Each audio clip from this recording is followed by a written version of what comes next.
Welcome. So in this video, we're going to be talking about my dividend investment portfolio, when I started, how's it going since I started, and pretty much have I made any major changes to the portfolio since the previous video. My name is Reggie. I'm Reggie the Investor, and I started this dividend investment portfolio on September the 5th, 2023 of last year. I deposit $200 each and every month, $100 on the 8th, and $100 on the 23rd of each and every month. I've already made my final contribution for the month of April, which brings my current net worth to the portfolio of $1,725.62. Right before we do get into the portfolio, I do want to say I appreciate you for even clicking on this video. If you don't mind hitting that subscribe button, it would be greatly appreciated. And if you got any questions, comments, or critiques about the portfolio, leave it in the comments below. I will respond to it. No further ado, let's go ahead and get right into the portfolio. So since starting this portfolio, I've earned a total of $11.93 in earned dividends. I know that's not much at all, but it's just proof of concept to my goal of living off of dividends sooner or later. Now let's go ahead and get right into the holdings. I hold a total of 15 different positions, technically 14. The reason I say that is because I have two ETFs that do contradict each other. I've added them since starting this portfolio, and I really haven't chosen which one to sell just yet, and we'll talk about those here later. But other than that, technically 14, but really 15 in total. As you can see here, you can see the amount of shares I hold of each and every stock and ETF, my average cost base, or my average share price, and my cost base is pretty much how much I've invested into each and every one of these holdings. If you want to take a minute and take a look at it, go ahead and pause the video, and we're going to go ahead and move on from here. So pretty much the metrics are the performance of the portfolio since starting right now. We're currently in the green by 16.07% since starting this portfolio. But year to date, so for 2024, we're currently in the green by 3.12%. If we go here to the S&P 500, we are falling short by around 4 points, more or less. S&P 500 is outperforming us currently, and we'll talk about why here shortly. But in the last month, the portfolio was down in the red by 2.53%, while the S&P 500 in the last month time frame currently down in the red by 2.81%. So we're slowly coming back up. Closer to trying to outperform the S&P 500. It's still technically the first quarter, almost, or we're into the second quarter, so I have no doubts that my portfolio won't outperform the S&P 500 in due time, right? But overall, yesterday was a green day for the portfolio. Was practically flat, 0.07% in the green. But other than that, that's pretty much the metrics of the portfolio performance-wise. So let's go ahead and get right into the holdings or any updates that I have done to the portfolio. Right before we do get into our dividend ETFs, I do want to show you guys the buy orders that I have made in between videos. So on the 11th of April, I did do 11 buys. What are the coincidence? 11 buys on April the 11th. Here are those few buys that I did make on that day. Put in $127 into these few 11 holdings right here. Okay. Also on the 16th of April, this is the day where I sold out of one stock. If you were subscribed, you'll see in a YouTube short about that. I sold out of 3M. My thesis just kind of changed on it. I wasn't really confident in the holding for the long term, so I did go ahead and sell out on it and bought some other stocks, as you can see here. And then I did one more buy order on the 19th, just a small buy order of these three holdings. Yeah, that's pretty much all the buys that I did in between videos. I'm possibly going to be placing a buy order today, this morning, because it is a market day, or I may place a buy order tomorrow to execute tomorrow morning as well. All right. Now getting into the holdings now, so we're going right into my dividend ETFs. Like I was telling you guys just a second ago, I do hold two ETFs that do contradict each other, which is VOO and SPY. Only difference between the two is their expense ratio. I really haven't made a definite decision on which one I will sell and put the money into the opposite holding. Right now, that's just how I started when I first made this portfolio, and I really haven't had any reason to change it since, because they're pretty much doing the same exact thing. One isn't outperforming another by a large margin, and only difference between the two is the expense ratio. So right now, I'm not in kind of a rush to do it, and yeah, whenever I do it, you guys will know, of course. I've also earned a total of $2.68 just from this slice of the portfolio. Pretty much I have my portfolio broken down into different slices, and for my dividend ETFs, I've earned a total of $2.68 just from this section right here, or slice, they call it on M1 Finance.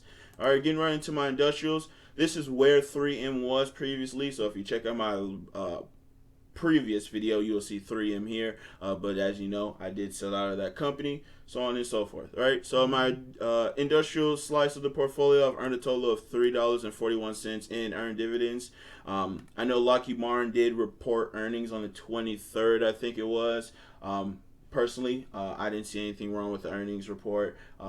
It's just consistent growth overall, and some places I'd rather higher growth, and some places I'd rather paying down on some debt, so on and so forth. But I still think long term, Lockheed Martin is going to be a company that I do hold for the long term. At the evaluation is that now I will be dollar cost averaging into this one, and growing the amount of shares I hold of this company, and slowly earning more dividends from this holding as well.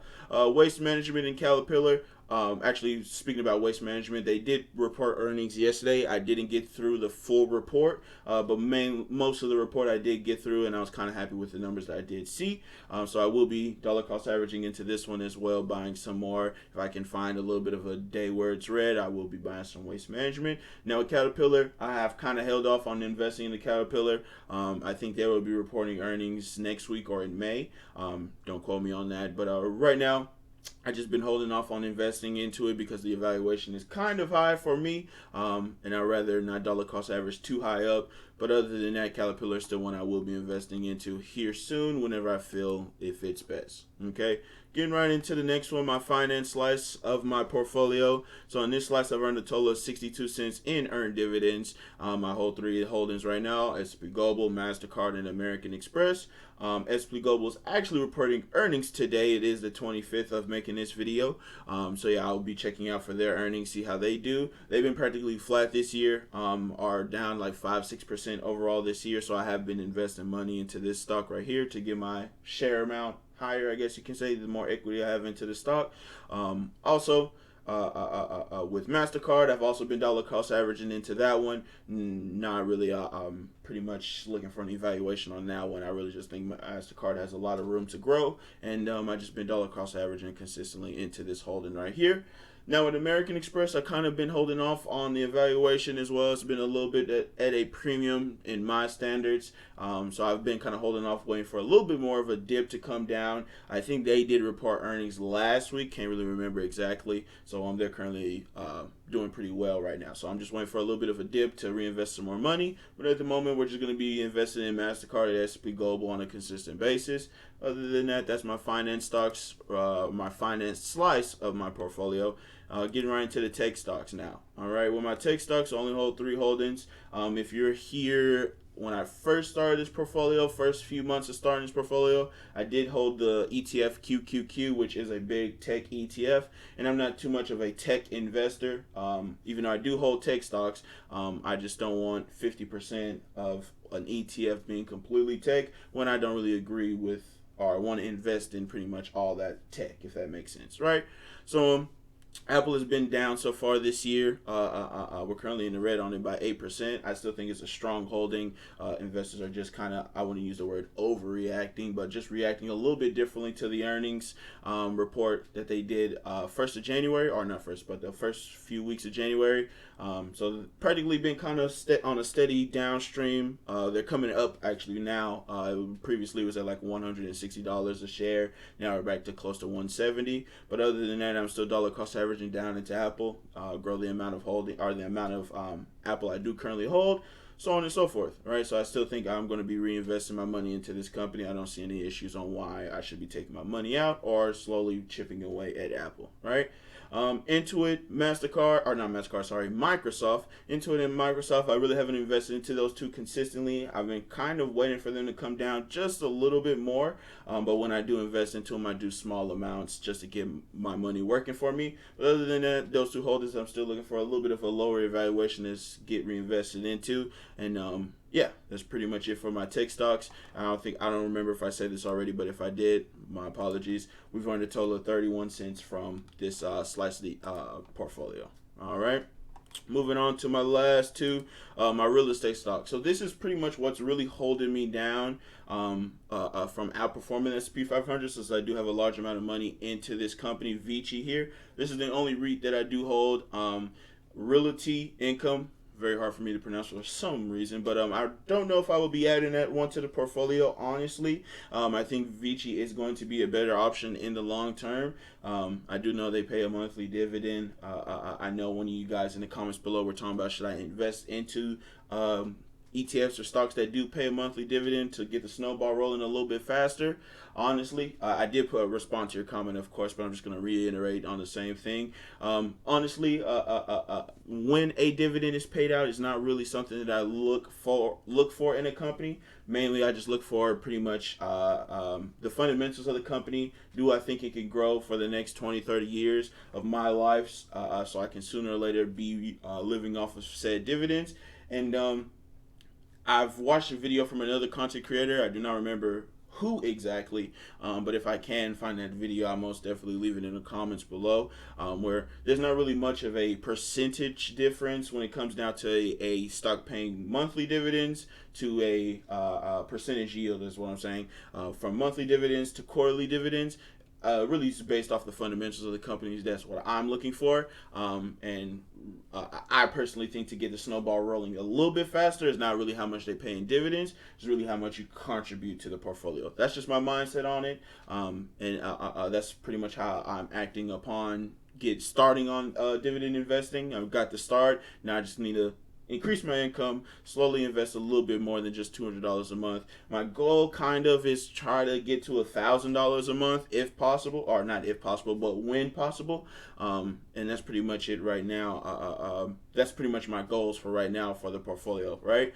So I've earned a total of $2.61 from this one holding. Not doing too well. Like I said, it is down about 10% on the year. So not too good, but hey, main reason is because interest rates haven't came down. People were expecting them to come down a little bit sooner than 4 months into the year 2024, and I don't mind going down for the ride with Vici on that one, right? I'm still confident in the company, right? Moving on to the consumers now. I do only hold two consumers, Home Depot and Costco. Home Depot I've been slowly dollar cost averaging into, not very large amounts, but just here and there, right? Costco I haven't invested into in a very little while now. Reason is I think the evaluation is at kind of a premium. I'm kind of looking for the high 600s, like 680, 690 to start reinvesting into Costco, and anything lower than that is going to be pretty much a better buying opportunity for me. Other than that, Home Depot, like I said, I've just been dollar cost averaging into, and Costco, I'm just waiting for them to come down just slightly before I feel very comfortable into investing back into the company, right? So I've earned a total of $2.30 from this one slice of the portfolio, so not too bad. I don't plan on adding any other consumers to the this slice of the portfolio, so I have just left it as is. But other than that, I think that's really it for the portfolio. Like I said, if you got any questions, comments, or critiques about the portfolio, leave it in the comments below. I will respond. Yeah, and if you haven't already subscribed and you made it this far into the video, I do appreciate your time for even making it into this video. Actually, I'm forgetting one thing as well. Here on my little watch list here, I know I've talked about Fastenal pretty consistently in my videos. So they reported earnings a couple of days ago, and main reason they were down around almost 6-7% on the day of earnings dropping. Main reason due to demand. So I'm gonna do a little bit more research on the demand wise. Is this just a first quarter thing and then sometimes things come back to normal, or is this something affected with interest rates, so on and so forth? So I'm kind of holding off on investing into Fastenal. I still think it's a pretty decent company. I don't see the issue on it right now. The evaluation is currently is something that I would buy into at the moment, but I'm still doing a little bit more research on it slowly. Just when I get some more time, most definitely will either take action on buying into the stock, or I'll just sit out, look at it, be a outside investor, if that makes sense, right? But yeah, pretty much just update you on that. But yeah, that's pretty much it for the video. Like I said, I do appreciate you guys for even being here, making it this far into the video. If you did, like I said, hit the like button and let me know you made it through the full video in the comments below. Other than that, sorry for being so late on posting this video. I will see you guys either on the 8th or the 9th of next month when I do deposit another $100. And I hope you enjoyed, and have a good one. Peace out.